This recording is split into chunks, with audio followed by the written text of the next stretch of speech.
नमस्कार दर्शक बंधु जय जगन्नाथ। आज रे राशिफल वीडियो को आपण को स्वागत। दर्शक बंधु पवित्र महाशिवरात्रि जहाँकि फाल्गुन मास कृष्ण पक्ष त्रयोदशी दिन पड़वा जाऊँगी।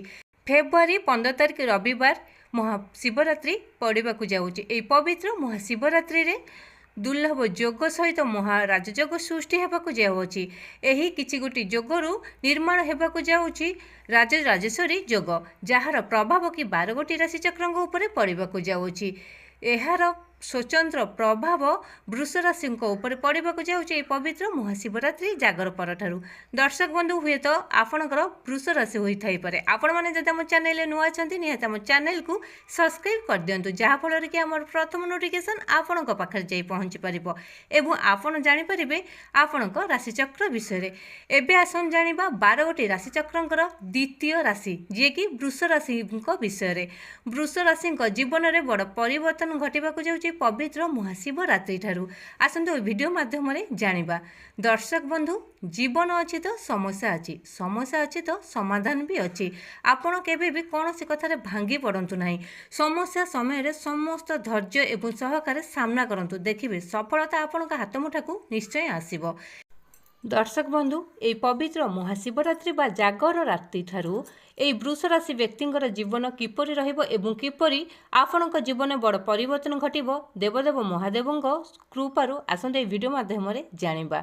एबे आसंतु जानिबा ए वृष राशि व्यक्तिंक विषय। वृष राशि व्यक्तिंकर अत्यंत शुभ समय चलवाक जाऊँगी पवित्र महाशिवरात्रि बा जागर रात्रि परठारु। आपणक जीवन में दीर्घ दिन धरी लगी रही दुख कष्ट समस्यार अंत घटिब, भाग्य आपण को पुनसाथ देव। हाथी ढाळिबाक जाऊँगी सुनार कलश आपणक उपरे। आपण माटी छुईले भी होइजिबो सुना, कहीं ना आपणक कुंडली रे स्वयं प्रभु महादेवंकर शुभ आशीर्वाद पड़वाक जाऊँगी। आपण जेकोसी कार्य आरंभ करंतु निश्चय सफलता पाइबे। चाकरी क्षेत्र हो बा बिजनेस क्षेत्र हो बा शिक्षा क्षेत्र हो बा पारिवारिक क्षेत्र, प्रतिटी क्षेत्र आपण सफलता पाइबे। विदेश को यात्रा करिवार जोग मध्य बनुची। आपणक जीवन में दीर्घ दिन धरी लगी रही आर्थिक समस्या दूरे जाई अचानक धन प्राप्त होवार जोग बनवा सहित पौत्रिक संपत्ति आपण लाभवान हो पारती। आपण प्रतिटी कार्य सफलता पाइबा सहित विदेश में नूतन बिजनेस आरंभ करें, जहाँफल कि समाज में आपणकर मान सम्मान जस वृद्धि पाइब। शिक्षा क्षेत्र में जेकोसी एग्जाम बा इंटरव्यू दिंतु बा कॉम्पिटिटिव एग्जाम दिंतु निश्चय सक्सेस पाइबे।